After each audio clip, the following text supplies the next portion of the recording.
Forget all you know about podcasts. We welcome you to an experience uniquely different. Please join us for our coverage of all entertainment on the fringe of society. The candles are lit, the lights are down low.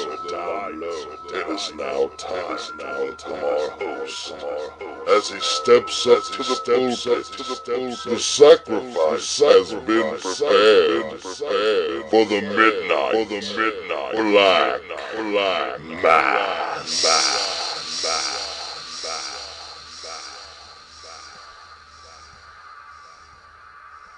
Your suffering will be legendary, even in hell.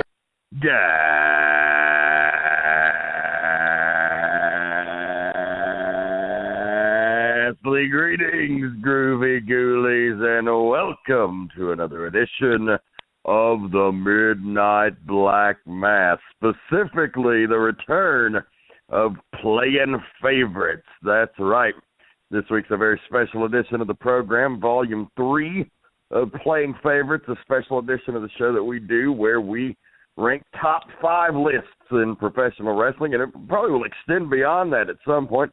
Got a special guest tonight, our Strong Style Psycho Tank, the resident family member of the Potty Humor Network in the Midnight Black Mass, and he's going to provide some great insight tonight. We're going to be looking at our top 5 entrance themes of all time in professional wrestling. But I, in case you didn't know, am your host, the devil you know, the maniacal minister of the occult, the Reverend Dan Wilson, also known as the Mouth of Hell, and my tag team partner, the Mouse of Hell, Andrew Alexander. How's it going, man? Man, it's going, just living it up, being the Mouse of Hell. And if you're asking yourself what the Mouse of Hell means, I don't know. Somebody put something together and send it to us, because it's me, and I need to know what I'm dealing with. I'm seeing like Mickey Mouse ears and a pitchfork. Mickey Mouse ears with some horns sticking through the middle of them, and who knows what else. Hell yeah. Well, last week, of course, we had the big promo or porno championship. Ended on a little bit of a controversial note. If you recall, we got down to the sudden death overtime. And it wasn't really sudden death. It was just a bonus question, should I say. And it was Lionel Lucas Lazarus against the Livewire Corey Cox, the two former promo or porno champions. And when it came down to it, Lazarus answered the question correctly. Corey Cox had the chance to tie for redemption, but he never came back on the line. So there was a bit of mystery there, because we had him right there. We had to disconnect him to get the question answered so he wasn't spoiled, and then we had him call back in, but he never called back, and we could never get in touch with him. Corey Cox later found me and said that he tried relentlessly to get through the lines, and they were blocked constantly, constant busy signal trying to get through. And he seems to think that Mr. Lazarus may have had something to do with that, that possibly he had some of his cohorts flood the lines so that Corey couldn't get back through. So Lazarus won by forfeit, but Cox has challenged that. And so here coming up next week on the show, we're going to have a sudden death challenge. One question to determine the ultimate winner. And we're not going to do this back and forth business, Andrew. No, it's going to be a simple case of a question gets asked. The first person to blurt out the correct answer is the winner. Yeah, I mean, there had to be something up, because, not enough people know the number to call in for it to be busy.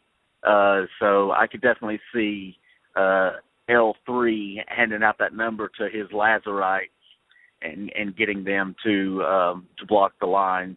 But, we're going to settle it once and for all, and we're going to crown the first undisputed pop champion. And looking forward to that for sure. And it's episode 21. We're moving forward.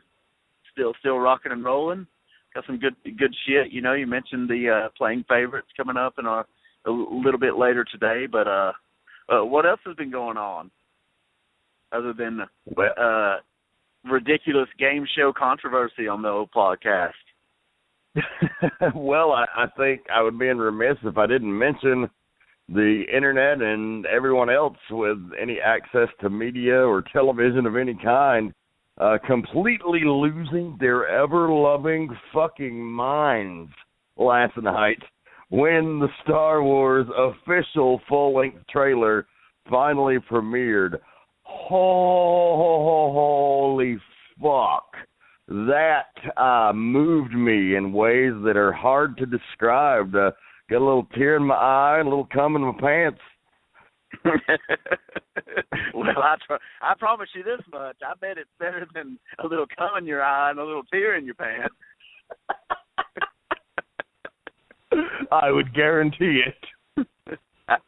I purposely only watched the trailer once. I'm just trying, I'm trying to maintain my excitement for things and keep them in order. Of course, big things coming up. Personally, of course, Halloween's a big deal, but we got Chasing the Grail, Empire's Fall mega event coming up November 7th.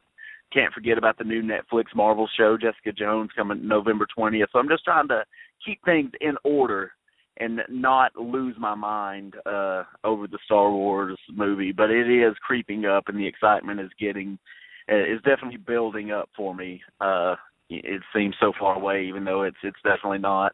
And then, of course, next year, tons of comic book-related movies coming out and everything. But, yeah, I watched the trailer one time, and it was definitely awesome.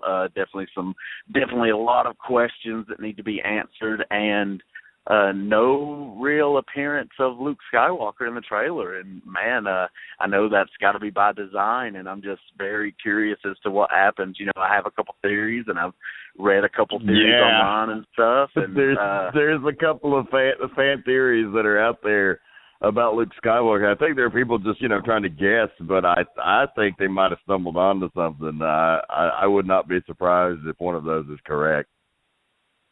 Yeah, I mean, I guess we don't need to discuss it, but I'm sure everybody.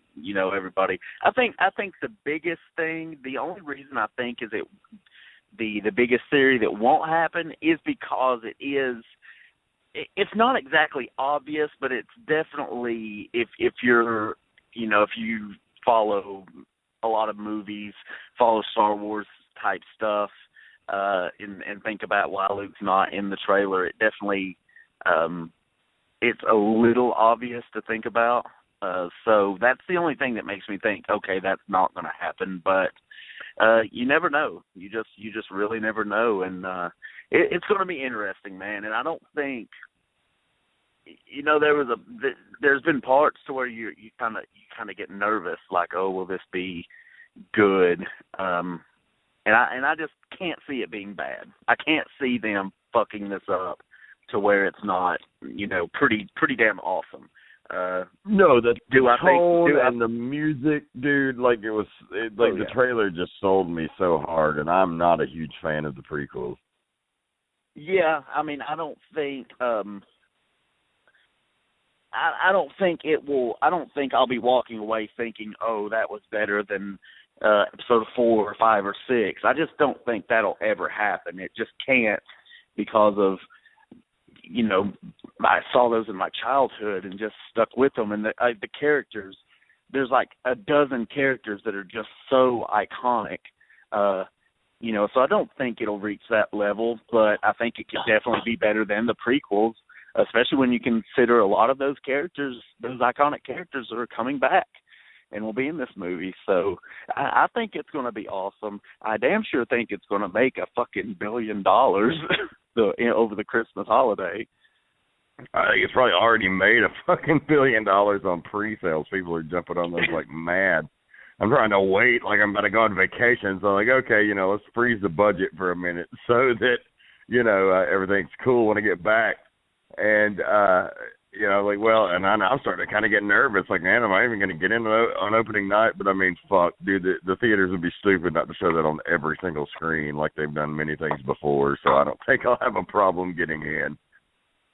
Yeah, definitely have to see once we get closer to time. I may break down and order some tickets, a day or two before, make sure I have the day clear, the old schedule clear that day to get there early and things such as that. But we'll see. I expect it to be a madhouse for sure. Yeah, I cannot fucking wait, man. Like I said, and I don't know if you catch it, but the Star Wars Rebels cartoon that comes on Disney XD, fantastic. It's the follow up to the Star Wars Clone Wars series. It actually takes place in between the prequels and the original trilogy. And you get to see a lot of great bridging the gaps of stuff there. James Earl Jones returns as the voice of Darth Vader, which is pretty fucking epic and pretty monumentous, to say the least. Wow, I didn't know that. Oh, yes. And it's just so fucking great. Like, it's as good as the Clone Wars. It's right up there. It's everything Star Wars. And it has a lot of shout-outs to the Clone Wars if you were a fan of that. You get to find out what happened to some major characters that you thought might have died, but never made it into the original trilogy, but were beloved. So that's really cool. And the highest recommendation possible, and kind of scratch your Star Wars itch, because it just started. The second episode of the season just aired this week, so it should be running continuously up until the movies come out. Or the movie comes out. Yeah, I've actually never checked those out. I need to get on that one day for sure. I'm a pretty big Star Wars fan, above average, but I'm definitely not as hardcore as they come. Those people that will just blow me out of the water. I definitely like the Marvel Cinematic Universe and the Marvel TV shows, and even branching off to the DC shows on TV. I lean towards that just a little bit, but that can't deny my Star Wars love at all. No, dude, they have the whole Clone Wars series on Netflix. Do your favor and go watch that, because it actually makes the prequels tolerable, at least the storyline, because of just, like, the show is so much more well written and well acted than the movies, and they have this long-form storytelling over, like, 5 seasons, and they released an exclusive season on Netflix after Cartoon Network canceled the fucking show, despite huge fan outcry. Netflix bought the rights and fucking finished it up proper and put it on there. You get to see what happened to a lot of people. You get to see the return of Darth Maul. You get to see lots of crazy shit, like all of the awesome shit in the Clone Wars that kind of happens in between the movies. That's what that show's about, and it's fucking tremendous. And then the follow-up is the Star Wars Rebels, which takes you closer to the original trilogy time and introduces many of those characters. On that, we've already seen Leia and Lando and some other important characters, so that's pretty awesome. Awesome. Yeah, I'll make it a point to do that. I'll probably have to wait, when all of the current stories go on a little winter break. That may be something I can fill the time in and knock those out. But trying to keep up with everything right now, man, and good shit been going on. I'm about to, after we finish recording, I'm going to catch up on some Gotham and some Flash and Agents of S.H.I.E.L.D. and everything. So hopefully good stuff in this week's episode, which I'm sure it will be. Oh, yeah. Well, speaking of television, first of all, Halloween's coming right around the corner as we record this. It's probably the last episode. We'll get one more up before Halloween. I have a pretty free schedule next week, so definitely we'll get one more up before Halloween. But next to last episode before Halloween, I'm getting excited about the season. Of course, I'm going on vacation to Halloween Horror Nights in Universal Studios Orlando, and we get to check out the Freddy vs. Jason Haunted House and the American Werewolf in London and The Walking Dead, and they've got, like, Insidious and just a bunch of other shit. It's really going to be awesome. But also, like, my daughter is getting into Halloween, and that's really great. She's probably been practicing trick-or-treating. She would go, like, lock me in her room and then knock on the door and maybe give her candy. It sounds like she's not practicing shit. You're just a mark. It could be, especially for the little one. Yeah, we've had a great time with that. She's discovering monsters and, like, any interest in anything scary, really, for the first time. And, she's learning about zombies and vampires and mummies, and she just cracked me up with the stuff she comes up with. She likes to play this game where she runs around the house afraid of different monsters, like all in fun. Like she's not actually afraid. She's like cackling the whole time that she's doing it. But she's like, "Oh no, Daddy, it's a vampire! Run!" And so we run into her room, and she shuts the door. She slams it behind her, and she goes, "Phew! Oh, that was close." That's awesome. Yeah, so she's a lot of fun at this age. So I'm really enjoying Halloween. But really, what I was getting at with the Halloween comments is that television is the new home for horror this Halloween. Man alive, so many announcements for new shows, so many great horror shows on the airwaves right now. Really a renaissance. Big news, Ash versus the Evil Dead, premiering on Starz this week. Bruce Campbell returning to the Evil Dead franchise as the beloved Ash, and they're doing a full-length, season on Starz, just like Spartacus and all the other great shows on there. Totally unrated. It'll be as gory and as violent and as foul-mouthed as they want to be. I'm really excited about that. Yeah, I haven't. I just heard that from you. I didn't really know about that. I don't keep up with as much horror stuff anymore, just because it's just not the same as it used to be. It's not as good, but maybe it is making a little comeback with some different things and some throwback to some classic stuff. I just a lot of the horror movies they were producing, the mainstream stuff, just did not get my attention over the past decade or so. But definitely, there's been a bad drought, man. There's been a few, like the indie horror movies. Some of them are pretty good, but man, you really got to search out the good horror. It's not. They throw out some studio bullshit every now and again. One of them's okay, but usually it's just garbage. Horror seems to be making a bit of a renaissance, though. I hope so. Yeah.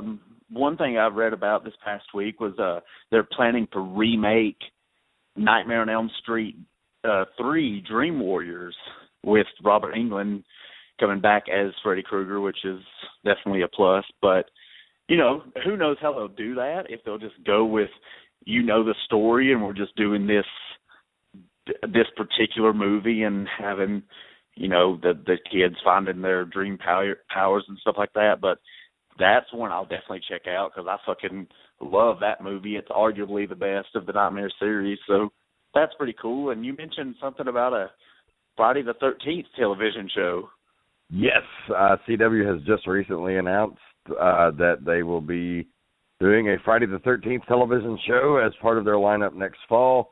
It's going to be a murder mystery show / CW show that involves around the town of Crystal Lake.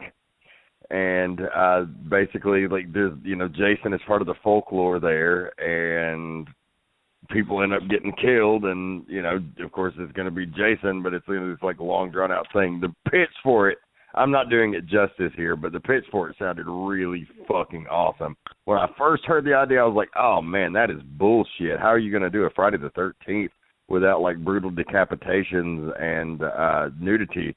How is that even possible? But then I read the story, and I was totally down. I was like, okay, well, that's something new, and that's something different, and I'm totally in for that and on board.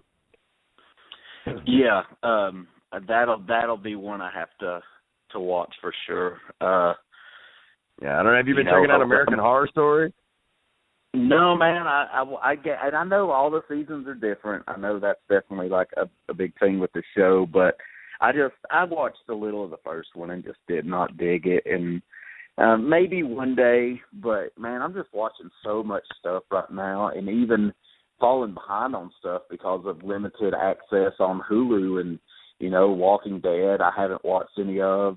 It looks like I'll just be waiting for that season to end and watching it all on Netflix. And the Walking Dead, the Fear the Walking Dead, never watched any of that. So I've fallen behind on some stuff and only adopted a new show here and there. So just not having a lot of time to devote. So, and American Horror Story, that's one that'll have to be on the back burner for a while. But I've heard good things. Oh man, I give it a very high recommendation. Yeah, I've heard, and I've heard a couple. I think I heard last season was pretty damn awesome. It was my favorite one yet. The Freak Show was by far my favorite one, and I really liked the Asylum, the second season. It was really creepy and fucking just morbidly fucked up. The Witches season was pretty cool, I thought, but it was more like almost like a superhero show because it had, like witch powers and shit. It was like a house full of Jean Greys but being bitchy and catty to each other. And it was great entertaining television, but it wasn't quite the horror story some of the other seasons were. The general fan consensus is that season 1 was the best, but it's one of my least favorite as well. I didn't dislike it, but compared to the others, like they just go into such crazy places, especially with that Freak Show. That's a must watch. I would almost say go watch that one first if you're going to go watch a season of American Horror Story because it's the most fucked up. The new one, Hotel, we're about 3 episodes in. There's a new episode on tonight, and I'm about to go watch. It's pretty good so far, but I'm still not really sure where they're going. Like, there's the character so far, the main character is not incredibly sympathetic, but he's not bad.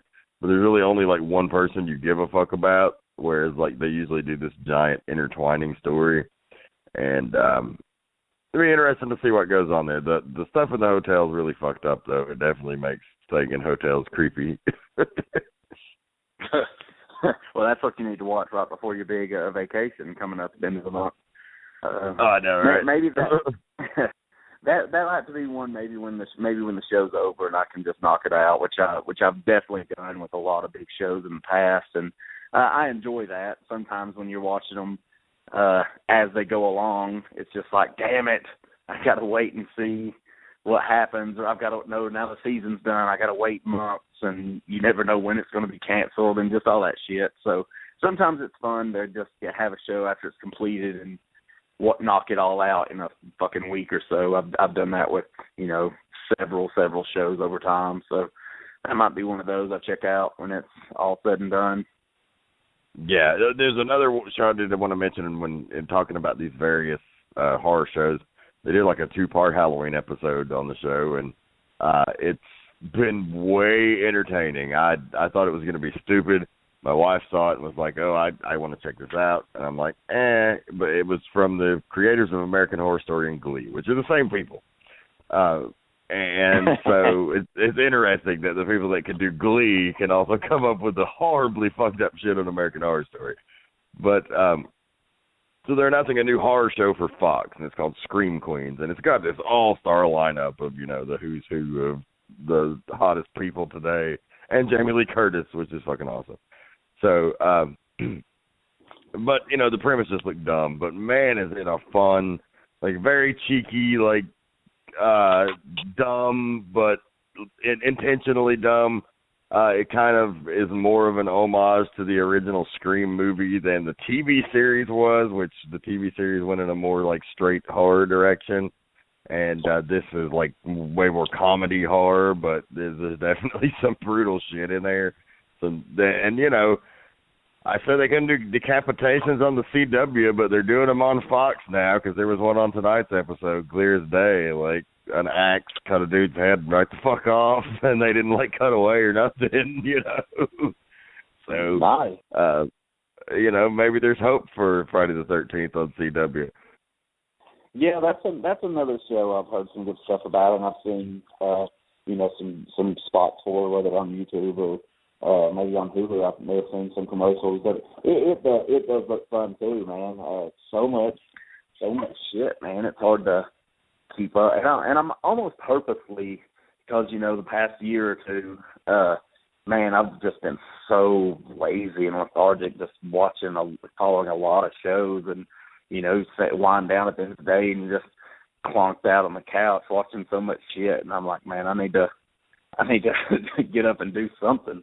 So I'm almost purposely trying to stay away from shit. I've only really adopted one new show this year, and that's, I think I've mentioned that show Blind Spot on NBC, and it may not have that epic feel for everybody, but I've definitely enjoyed it. It stars Jamie Alexander, who's you'll probably know as playing Lady Sif in the Thor movies.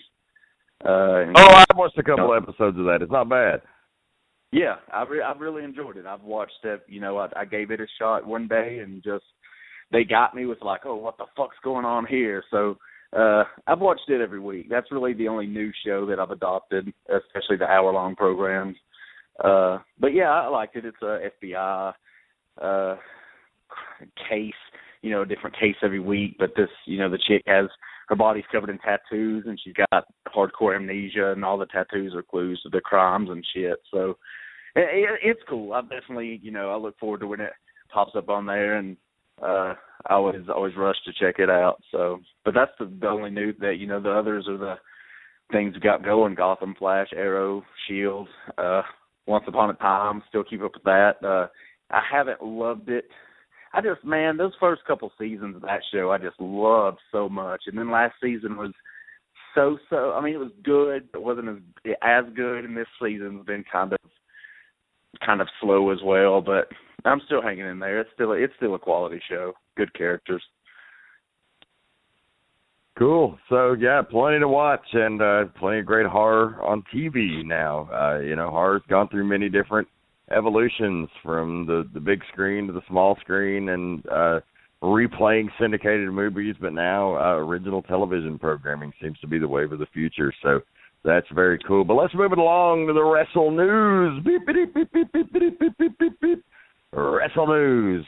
Time to talk about what's going on in the sport of the wrestling. And this week, bad news for the WWE coming down. Some of their all-time low ratings for Monday Night Raw. I haven't been watching the last few weeks, but what do you think is behind this downturn? And the reactions, I know, haven't been great, but said I'm kind of ignorant to it. Man, I didn't watch a second of last week's Raw, and that's the first time I've done that in a long time. Almost ever. It's happened a time or two, but it'd be because there was reasons, like, I was on a vacation on a Monday, or shit like that. But very rarely would I not want to see anything, and I just said, fuck it, I'm not watching anything that just happened. And then this week, I skimmed through a lot, but this week had tons of old legends on the show: Austin, Taker, Shawn Michaels, Ric Flair. They were bringing out a lot of stuff. Some decent profile matches too. Lesnar was on the show, but it wasn't.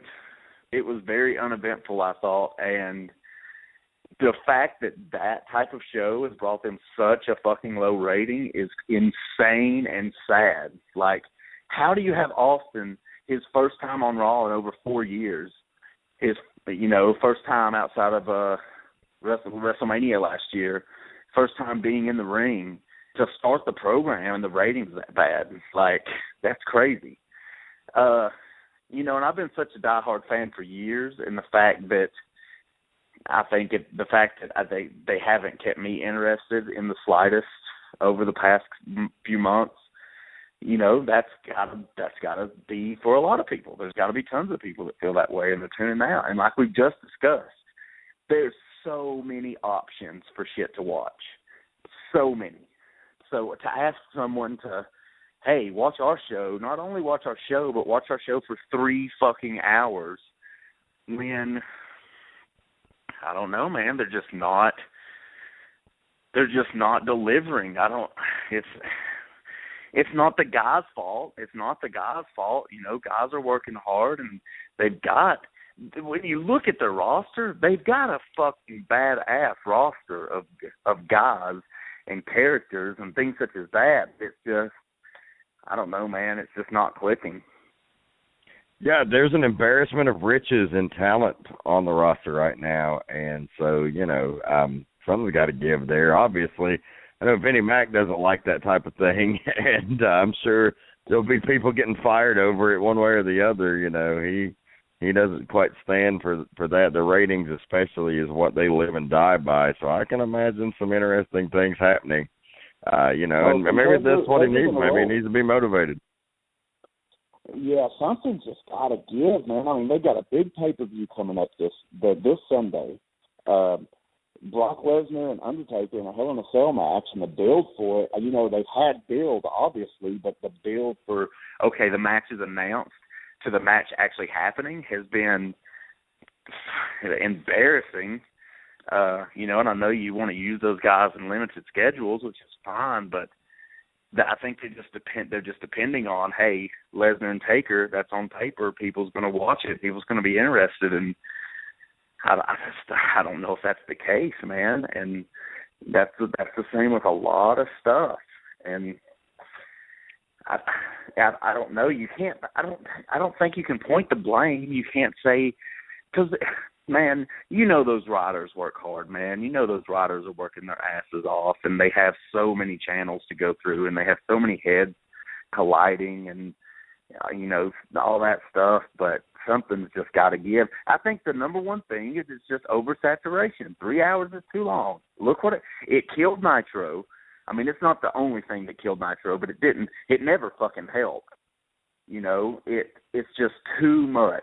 Do a 3-hour Raw every other month. Do a special. Do a King of the Ring. Do a Slammy Awards. Do old school Raw. Do one every 60 days and make it a big thing, but the rest needs to be 2 hours. And, obviously they don't care about that because they're getting money. They're getting paid to put on this program, but I still think they could see something happen if they put, NXT on from 8 to 9 and then do a 2-hour Raw. And I think maybe you get a crossover crowd. Maybe you get people that are only watching NXT and then people that are only watching Raw. But I think it's just a lot more fresh, and I think people may want to tune in to see actual Monday Night Raw because it's not 2 hours, it's not 3 hours, it's not so much. And SmackDown, man, it's like they kind of treat it as a joke now. I mean, it used to be a big deal. SmackDown was it wasn't billed the same as Raw, but it was close. And now it's just like it's Superstars or Main Event or some of these B-rate shows. It's like there's no emphasis on it whatsoever. Yeah, well, like I say, hopefully, things go in a positive direction because they set the tone for the entire business. So if you don't want them to succeed, then you're stupid, because if they don't succeed, then wrestling's not hot, and we definitely don't succeed down here in the trickle-down. So, yeah, the best of luck to them. Hopefully they turn the ship around. I imagine they will. They've endured many storms. But moving on, so the recent news on the indie scene has prompted what I would call a GoFundMe gate, where I don't know if you've seen this, but there's been a recent bitter lashing out against wrestlers setting up GoFundMe accounts for various expenses. Today, there was a female indie wrestler named Barbie Hayden, who is actually maybe the current, possibly, or at least the former NWA World Women's Champion. She's a pretty well-known commodity. She works around the country and went to China for one of the Ricky Nelson tours that our buddy Michael Judas and some other folks were on. And, she's a respected talent, but apparently she set up a GoFundMe page to help her with a move or something like that regarding her. And, the internet just exploded on her. And a lot of wrestlers, it wasn't just fans. It's definitely split down the middle. And even Matt Hardy made a video just slamming GoFundMe people. And so there's this giant backlash against it. And I don't know, where do you stand on that? Should that be reserved to help people in dire need of assistance, like with a major medical condition or, about to lose their home or something like that? Or, is it okay to set up a donation page to help fund your wrestling career? Well, here's the problem I see with it. People can do whatever they want, and GoFundMe is open to everybody. The biggest problem is I've always believed, no matter what the level, say guys, most guys that wrestle at Empire have day jobs, and everyone knows that. But that doesn't mean you go out there and you advertise it. Oh yeah, come see me Monday through Friday at the Tire and Lube place down on 5th Avenue. I'll change your fucking oil for you, and then you can pay to watch me wrestle on Saturday night. Shit like that. Like, you don't have to have a character to where your nose is in the air and you're snobby, and you're supposed to act above the people. Everyone should act like you're someone that people should spend money to see. That's how I view it. And maybe that's too old school thinking. Maybe that's something that's just lost today. I don't know. But you can't act like every other fucking Joe Schmo out there, because why would anyone want to pay to see you if you're making it obvious that you're just like every other human being on the planet? So when you go on the internet and you borderline beg people to give you money because you're broke, why does anyone want to pay to see you when you're just rubbing it in their face that you're just like them? You're just this normal person that has bills. Everyone knows it, but everyone knows the magic tricks are just tricks, but they don't want to know how you did it. They don't want the magician to say, here's how I did this bullshit trick that just amazed you, and rub it in their face. That's what I think about it. Maybe I'm completely wrong, but that's my stance. That's an interesting viewpoint, and I agree with that, really. Now, like, and this actually goes right into the next topic, so we can just mesh them all together. It comes into what I call the kayfabe conundrum. Because the toothpaste has been out of the tube for so long, and WWE on the top level doesn't really do a lot to curtail it, the concept of kayfabe is just simply gone. I mean, here we are in a podcast openly talking about the wrestling business. So, it's something that would have never been done. Even when I was in the business back in the Wild Side days, that would have been a big no-no for what we were doing, to openly talk about the business.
And we're back on the Midnight Black Mass in the spirit of our favorite holiday, Halloween. You heard a Lamb of God Halloween parody there, which will also post a video on the Potty Humor Facebook page. That was promoted by the band, just a project done by two fans, but I thought it was fucking hilarious, so well worth a listen. But now it's time for the featured segment on the program, folks. Playing Favorites Volume 3. Andrew Alexander had been the man to come up with this concept here and sort of tweak something that other podcasts had done into our own version of countdown lists. And the last time we did one, I got a text that said, "Hey, motherfucker, next time you do a top 5, let me know." So we let him know. And ladies and gentlemen, at this time, I would like to welcome our guest, a dear member of the Midnight Black Mass family and a longtime friend of myself and Andrew Alexander, one of the toughest dudes in the sport, a hardcore wrestling icon, the king of the death matches, the strong style psycho. Tank, what's going on, man? Hey, what's up, guys? That is not a lot. It's going to be Mick Foley. Say what? With that intro, I thought it was going to be Mick Foley. Oh, damn it. But that's okay. We'll let you play along. Okay. When he said he got a text that said, "Hey, motherfuckers, there's only a couple people that could have been, you or Jeff G. Bailey."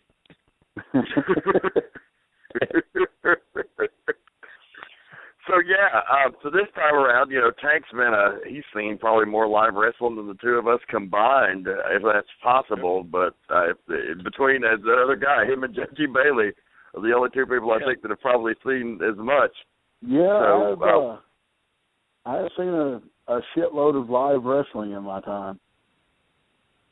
So you have felt the thunder in person of what I feel is one of the great components of professional wrestling, often overlooked, as we'll talk about in this, because certainly some things now that have been edited without this music that we're about to discuss don't have the same effect at all.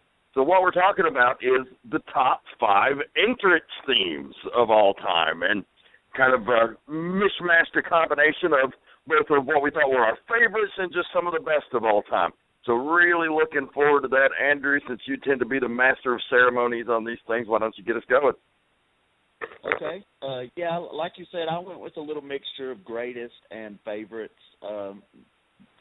Really played towards my favorites more, but my first pick, and a lot of stuff from the modern era slipped in there on this one.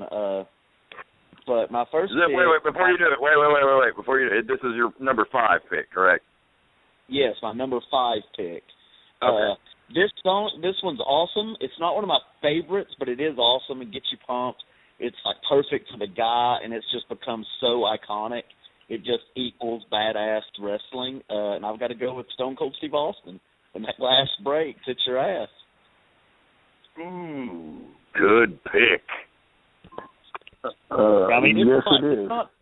It's not necessarily one of my. I mean, I like it. It's not one of my favorites, but you just can't deny how awesome that music is and how it's just in your face, adrenaline, ready to get some ass kicking going on. Yeah, for damn sure. Yeah, that was always one of my favorites. I mean, even favorites, one of the greatest of all time, and it is on my list, but it'll be a little bit later. Oh, nice. Awesome. So Tank will get to share his thoughts on the glass breaking and ass being handed to. Yeah, I agree. It is one of those. I didn't make my list, but it's one of those iconic themes. This is like. It almost started a trend of having sound effects at the beginning of the entrance theme. Like, if you noticed, after Austin hit it big in the late 90s with that, like, almost everybody had some kind of little sound effect at the beginning of their theme song, hoping they could recapture that magic, but it just didn't happen.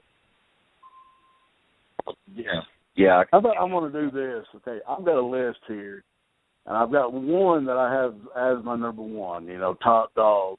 And if somebody else says anything that's on this list, I'm just going to mark it off and go with something else. Because my list here, I think, are all pretty badass, Okay. Being from 5 to 2, but my number 1 is going to be my number 1. Okay. So what's your first pick? We'll let you go next. What's your number 5? Number 5, I was always a mark just because I thought the music was cool. The guy the worker himself, wasn't great, but I always liked the music of Steve Blackman. The little fucking drum gimmick or whatever. That's an interesting pick for sure. Damn, Tank with a deep cut there. Yeah. I mean, it's a good theme, and then it works well for him and everything. Yeah, that's definitely a different pick for sure. Interesting. Lethal Weapon. The Lethal Weapon. Steve Blackman. The guy who, was a legit tough guy. And, he had a little bit of a run there, certainly. And he was not a guy that was, traditional wrestler. So it was interesting to see how long he actually made it in that system and got over. But he certainly did. And maybe the music had a hand in it. It often does, in my opinion. Yes. I think Tank just like the big glow sticks.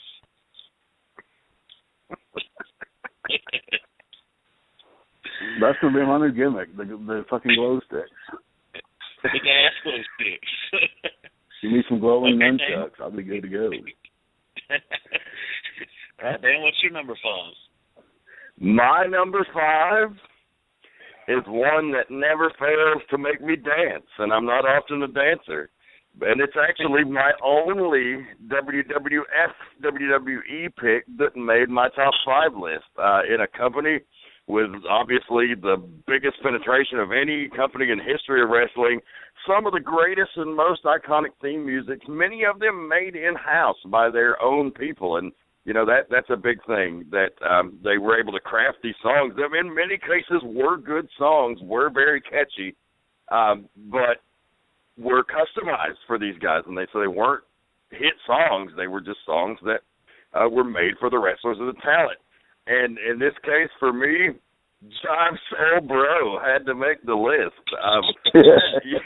You talk about Slick, who, in my opinion, was a bit of an underrated manager. Like, I mean, he certainly had a top spot, but like when you go down in wrestling history and you think of the all-time great managers, Slick never comes anywhere near the top of the list.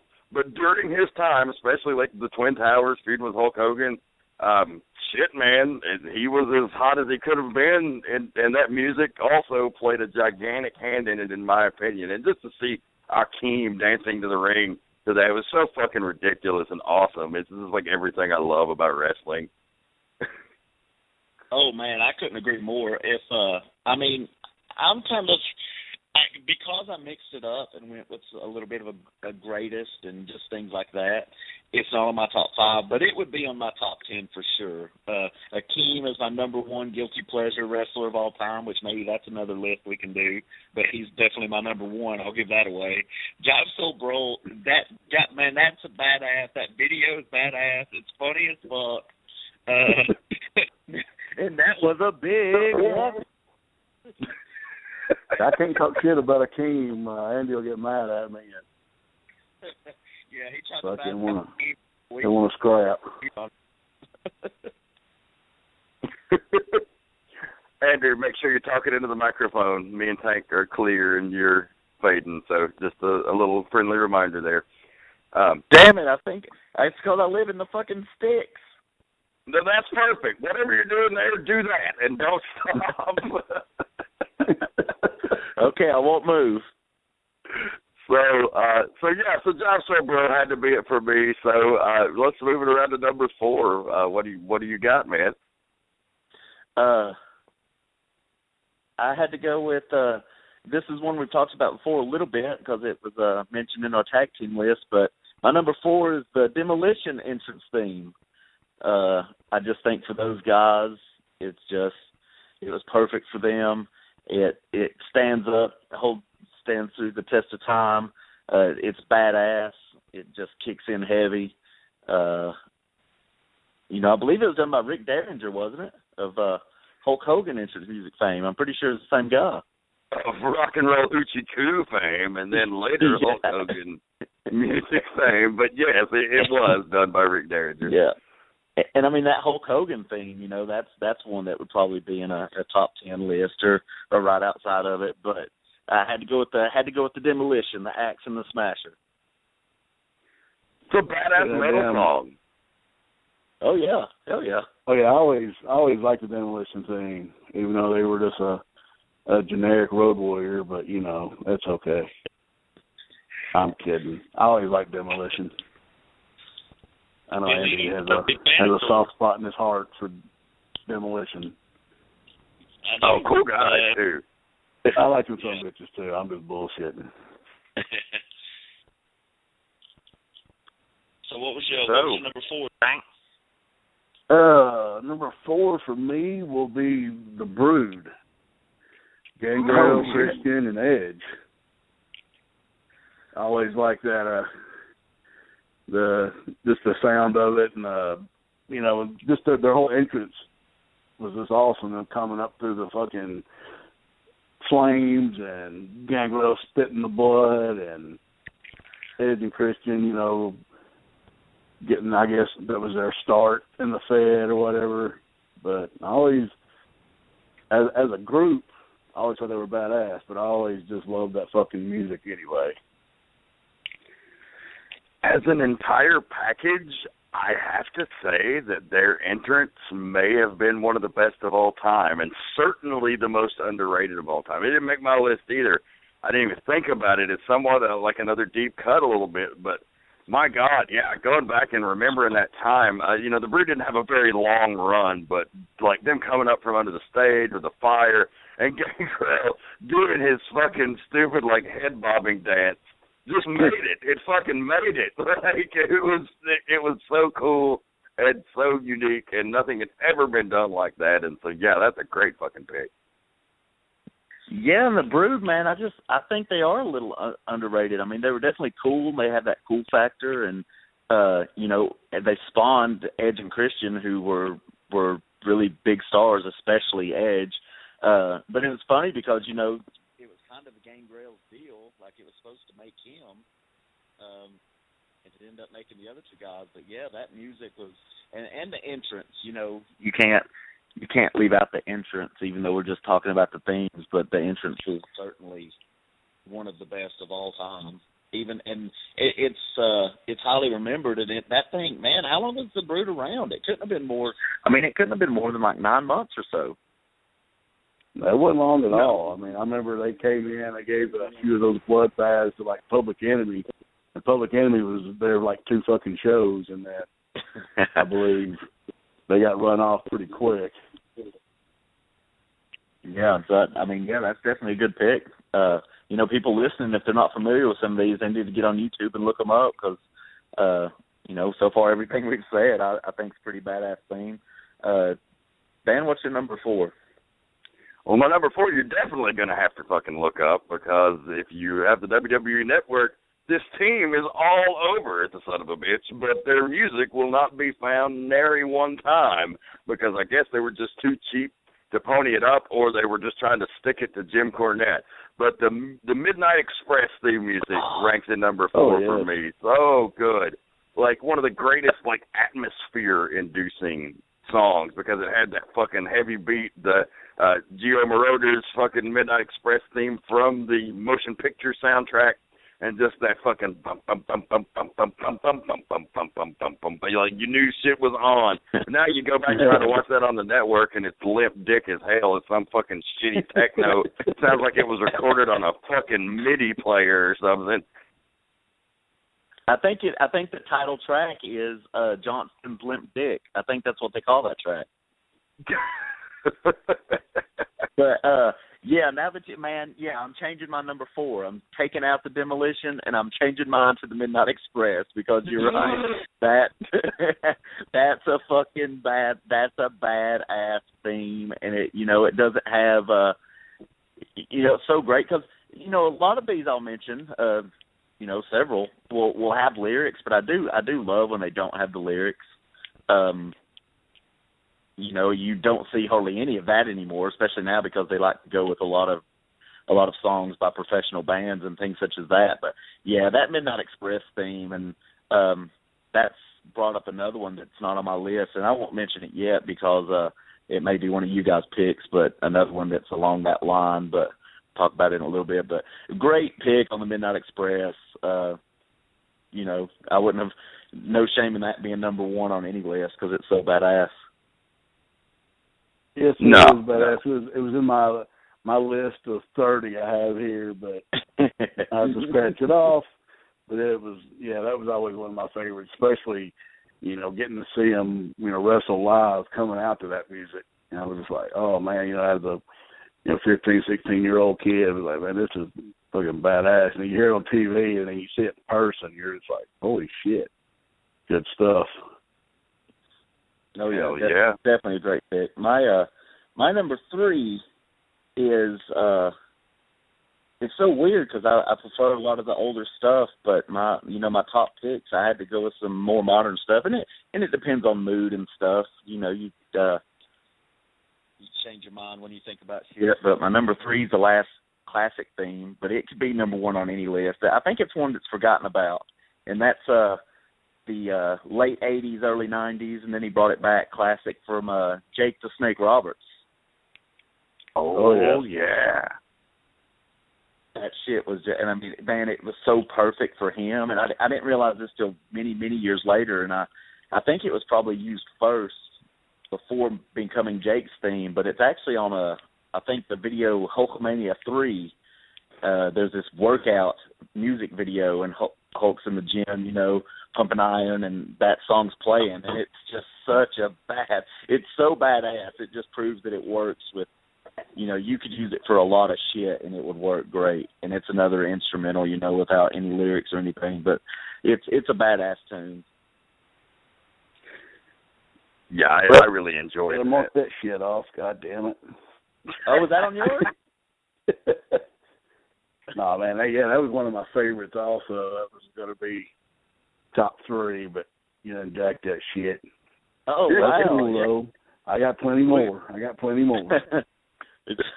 Me and Tank, we have a lot of different tastes, but we definitely have some similar tastes. And I want to say real quick, because that's kind of the last from that era I'm going to, you know, on my list. But, dude, they were pumping out such badass theme music in that time frame.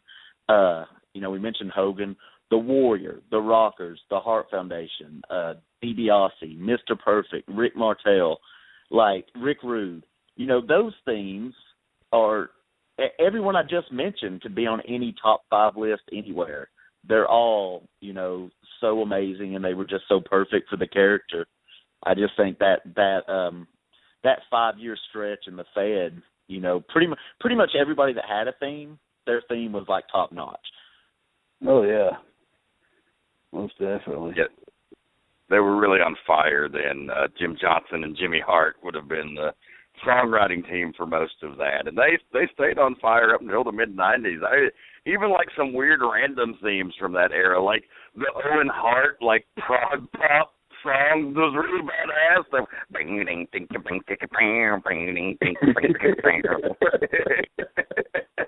Absolutely. And that, you know, that's when Steve Austin got that theme, and Vader, his Fed theme was awesome. Just the big boss man.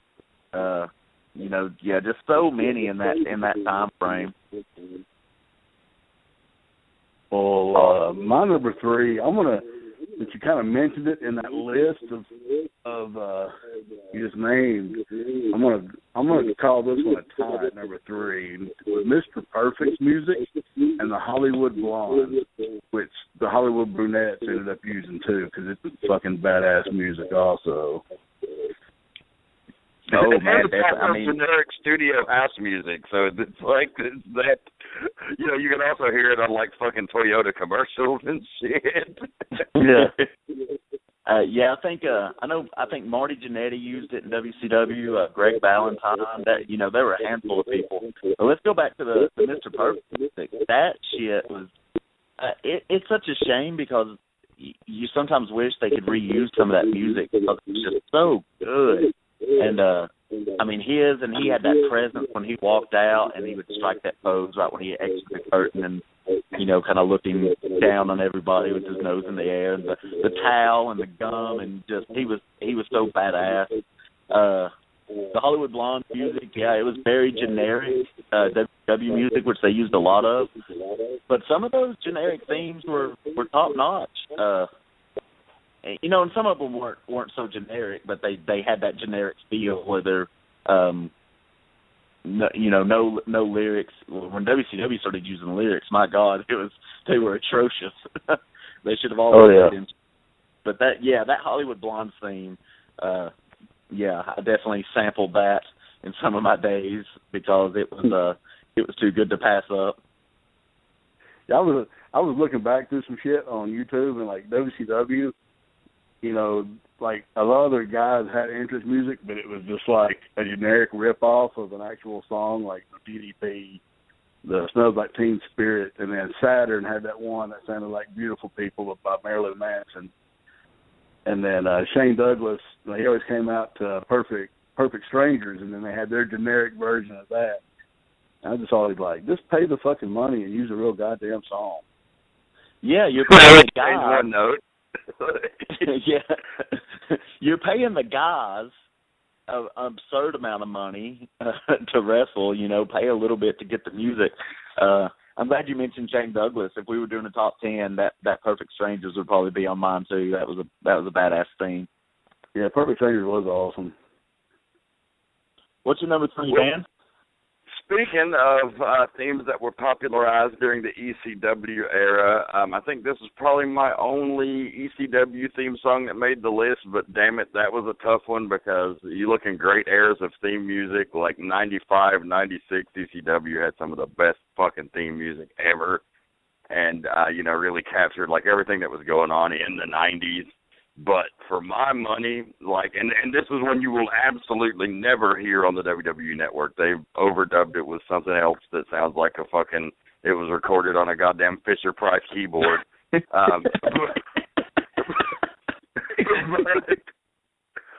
really, especially for ECW, because the music was such an integral part of the atmosphere and the tone and everything. That stuff is very hard to go back and watch for me without the music. Like, if I don't go back and watch some old tapes or DVDs or something on YouTube that hadn't been bought and sanitized by the network, it's just really not even worth watching.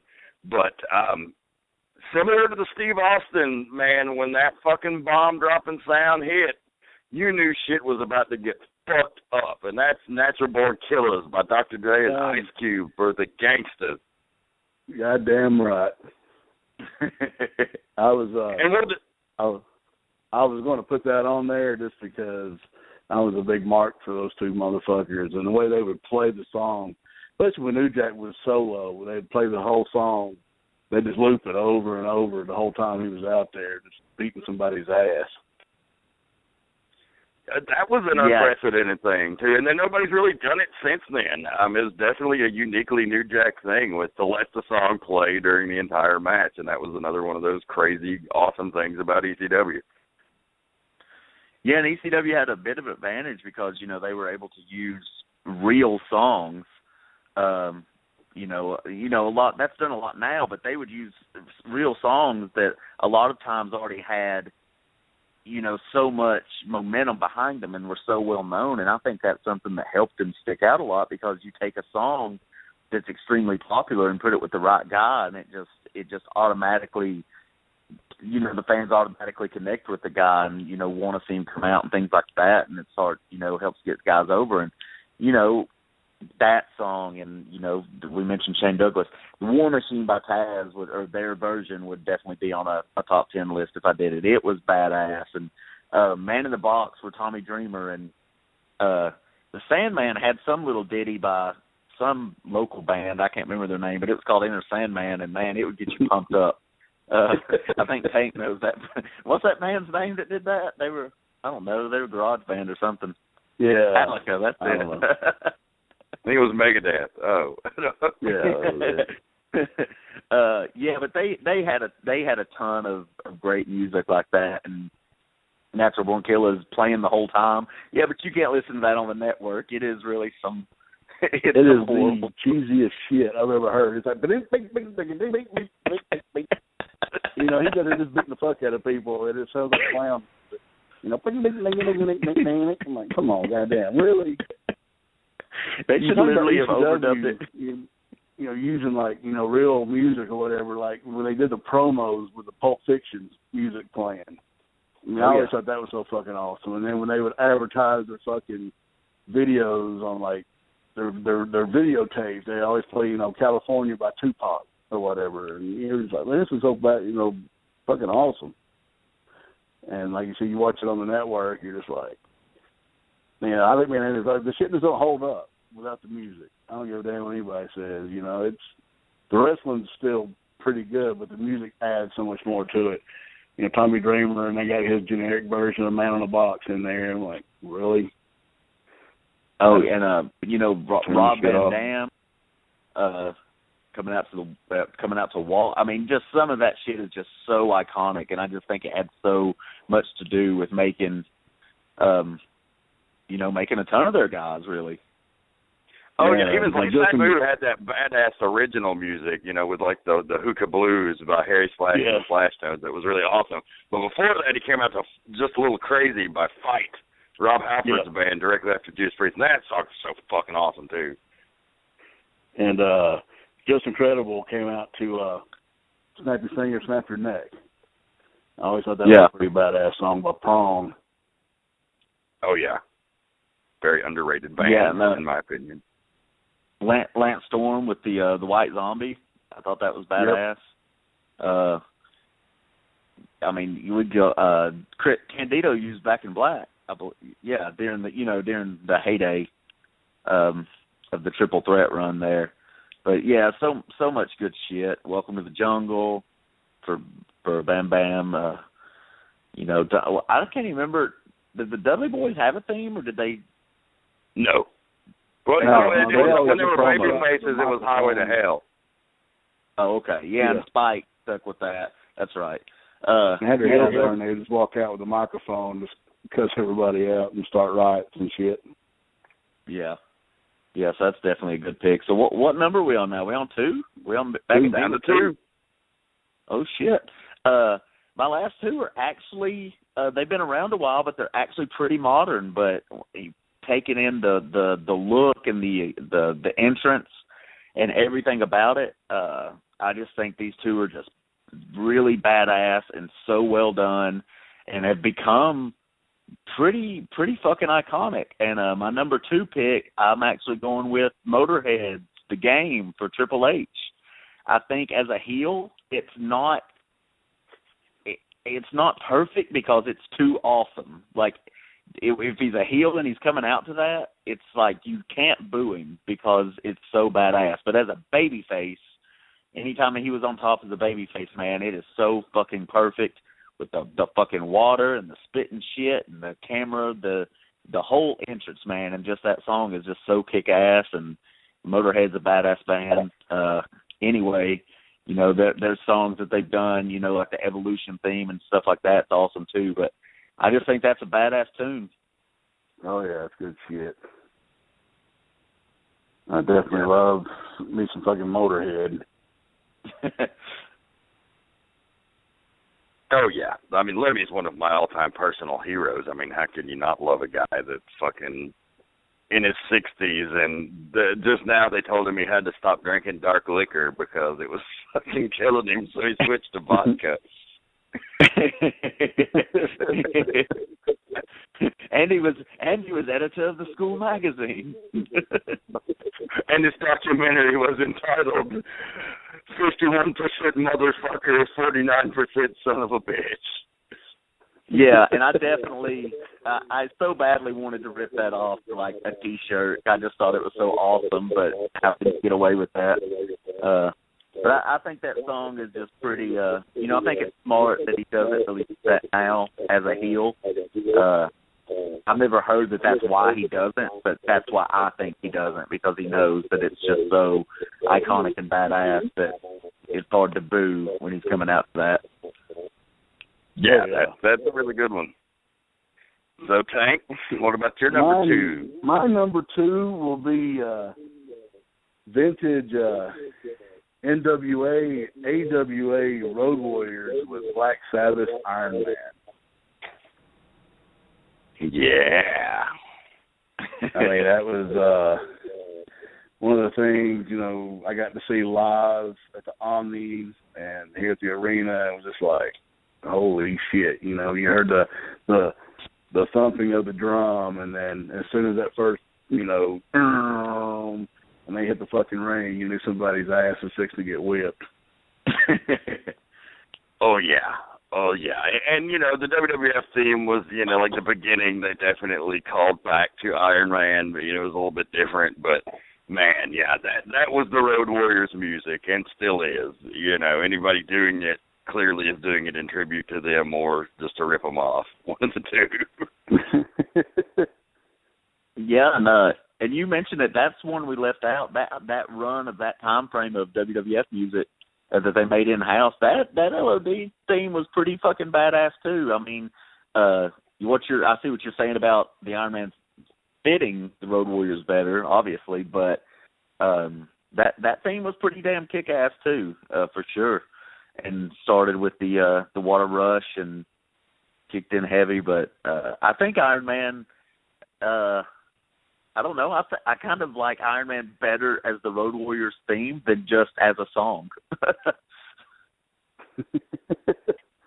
Like it just seems cooler. Like if there's an Iron Man music video, I'd rather it just be a highlight video of the Road Warriors kicking people's ass.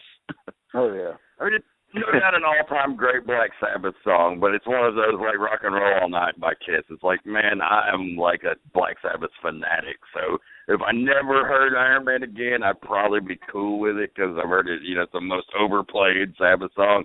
But also, it's like every time I hear it, it brings back memories of the Road Warriors. So that's the one thing that saves it from just getting skipped when it comes up in the playlist. Oh yeah. Yeah, I see what you're saying there about it being. I mean, like you said, it's not like I don't have it on my fucking iPad or iPod just to fucking listen to it. You know, I'm just like, well, it's a pretty cool song, but it's a badass song for the Road Warriors. You know? Yeah, definitely. Fuck yeah. So what's your number 2? My number 2, one of these themes that I don't know could be recreated because the unpredictability and the wildness of the guy involved made it. But I'm going with the Immigrant Song by Led Zeppelin for Bruiser Brody as he's coming down, especially in Japan, swinging that chain, and those people are running for their fucking lives. And he's just stomping through the crowd and knocking the shit out of these fucking fans. And this fucking, it's fucking play like, man, it's just a scene of pure chaos, and I fucking love it. Oh, yes. That was on my list also. That's kind of a deep cut. That you could consider that a deep cut. Yeah, I've seen videos on YouTube of him coming out to that, and it definitely it fits like a motherfucker. Like you said, when he's walking through they there got playing one in YouTube that video howl. of it, of like an actual like Japanese version of it, where the Robert Plant, screaming is actual like a fucking saxophone, and it's goddamn funny as shit. That's awesome. Do you think? Do you think any chance of Brody? You think he'll get inducted to the Hall of Fame? Maybe this upcoming year? Or do you think they shy away from how his life ended too much? Abdullah went in. I mean, other than the fact that he was murdered, he had kind of the same reputation as an outlaw and a mercenary, a guy that only worked for himself and didn't work for any particular office, which is often frowned upon by the WWE. But, like I said, if Abdullah's in anything, all bets are off with a guy like Brody. So he probably will. Cool. I would like to see that. I mean, because, Abby never actually stepped foot in a WWF ring, where Brody did in the late 70s at the Garden. So maybe he might have a chance. I don't know. Well, yeah, I'd definitely like to see that. So we're to number 1? Yep, it's number 1. Okay. No surprise, I stuck with all WWE themes, but I do love me some WCW generic and some of that iconic, like the Midnight Express and the original Sting theme. One I want to mention, hopefully y'all don't have it as y'all number 1, but when y'all were talking about the Midnight Express, the old WWF Ricky... What? No, go ahead. the old Ricky the Dragon Steamboat theme from the mid '80s. That shit was badass. And then his WCW theme in the early '90s when he returned, that was another one that was just had that kind of generic type feel to it, but was just so badass, and especially for him. And I got a feeling I know what Dan's number 1 is, and it would be on my top 10 as well, but I'm not going to spoil his fun. My number 1 pick is with the entrance, and whether you include the countdown or just when the lights go out and it kicks in automatically. The Walls of Jericho, man. I think that's I've always loved that theme, but just the older I get and the more Jericho's kind of in and out there, and just every time he comes back, that theme is just so badass.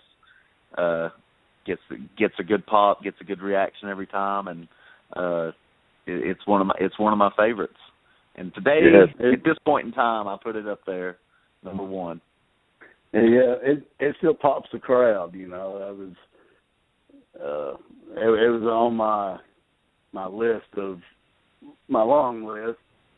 But yeah, that was one of them. It was one of my favorites too. Just, you know, the whole, like you said, the countdown, and then, you know, then they kind of revamped it, you know, over the years, but it was still fucking badass. And it's one with a lot of these we've mentioned, like the Motorhead one, and even some of the, like that Midnight Express one. I think you can listen to them. You're just driving down the road and they come on your iPod and you listen to them. You know? Oh yeah. I will definitely listen to that shit. The mark of a great wrestling theme. So, Tank, what was your number one? I hope it's not mine, but I kind of think it probably will be, but let's see. My number one is Pen News, Yo Baby, Yo. Yeah. No, I'm bullshitting.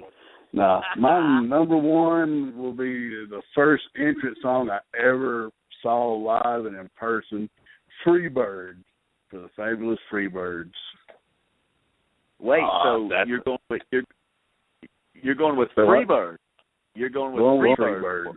Okay. That's awesome. Cool. Because today, as we record this, is the anniversary of the plane crash, and it just kind of happened that way. But when we decided we were going to do this, that's my number one, just because it was so fucking awesome. As a kid, they'd cut the lights out and put the spotlight on them, and fucking just hearing that, you know, because at the time they were the only ones using the entrance music, and I was like, holy shit, you know, with their fucking glittery robes, and man, it was just gives me goosebumps even thinking about it. Where did you see that at? You said it was your first one you ever saw live. Where was that at? The Auditorium. They wrestled Jack and Jerry Briscoe, the first time I ever seen them. Oh shit! You know what that means? Auditorium. They were the Georgia Tag Team Champions, and they came out, and, you know, like I said, the Briscoes came out to like no music, and the fucking lights went out, and they had the spotlight, and just that first fucking bit of Freebird, and you're just like, you know, you've seen it. I know I'd seen it on TV or whatever, and the first time I seen them here live, I was like, holy shit, you know, it's just something that you remember forever. And then over the years, then everybody started getting fucking music, but, you know, they were probably the first ones to do it that I know of. I've heard Michael Hayes claims he was. Sergeant Slaughter claims he was. You know, there's been a couple different. So I don't know exactly who was definitely the first one to ever have music, but they had to be one of the first, if not the first. Yeah. All right, Dano. Interesting that you would pick that one, because the Freebirds are taking home double gold tonight, folks. In my opinion, unequivocally, without exception, the greatest wrestling theme song and my favorite wrestling theme song of all time is Bad Street USA by the Fabulous Freebirds. I knew it. Hell yeah. I knew that would be yours, but that is a badass song. That's one too. It comes on, I listen to it, I turn it up, I start pointing at people on the street. Oh yeah, moonwalking like a motherfucker, fucking fist bumps. I mean, yeah, it's. Well, I want to change my number one real quick, because my number one is I'm a Freebird. But what was your? That was really terrible. I fondly remembered that one a lot better than it was as a kid. You know, I was like coming around singing it and shit. And I remember going back and watching some of these old shows recently and seeing that. It was like, man, that song was fucking horrible. Yeah, it was real bad. But Bad Street is it's perfect. It's badass. It's a shame because it's not included on anything on the network, right? It's always overdubbed, isn't it? Or is it on there now? No, it's on there now. Okay. I I remember watching a lot of footage where it wasn't on there, or maybe not the network, maybe when they had the 24/7. But yeah, it's good that it's on there because it's iconic. It's definitely one of the greatest of all time. It would be have to be in a top 10 for sure. No shame in number one though. But it is no I'm a free bird. What's your excuse? But we'll let that slide. And if those motherfuckers don't make the Hall of Fame this coming up year, I'm giving up on fucking wrestling. I'm gonna quit the business. I'm gonna quit watching it. That doesn't make any sense to me. You know, especially with not only does Michael Hayes work there, he's worked there for 20 years, and he's a backbone of their company now. So maybe they've just waited for this, a big opportunity like this. Hopefully that's the case. Dallas, and if they do go in, they ought to be the fucking main ones, and have fucking Ray Gordy come up there, and if Buddy Jack Roberts had kids, have them come up there, and, fucking, it's gotta happen. Yeah, I'll be pissed off. I hope, and I don't mind if it's on the pre-show, man, because I know WrestleMania has become such a big deal, and you can't make everybody happy and everything. But I hope in some way, shape, or form they just do some shit where Michael Hayes walks out there and not a Confederate flag row because that's asking too much, but in something. And, maybe Kevin Von Erich's in the front row, and that motherfucker jumps that rail and puts him in the claw hold in Dallas. That would be the best. I don't know how they could do it, but they need to do something fun like that because they're in damn Dallas, for Christ's sake. Yeah, one of the greatest territories ever, man. So, but that's going to wrap us, man. What a great fucking show. The Tank, you're definitely invited back for all future top 5 episodes. Cool deal. I don't know how much time we got, but I have 4 that are honorable mentions, so I can just say them right quick. Real quick. Honky Tonk Man, Memphis Music. Yes. Honky Tonk Man, Macho Man.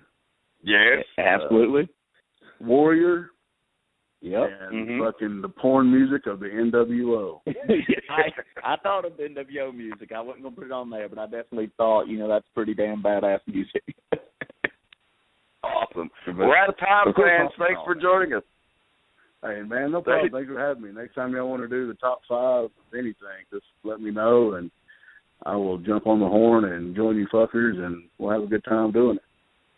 Fuck yeah. Thanks, folks. For Tank and Andrew Alexander, this is the Rapper. Keep one foot in the gutter and one fist in the curb. Good night.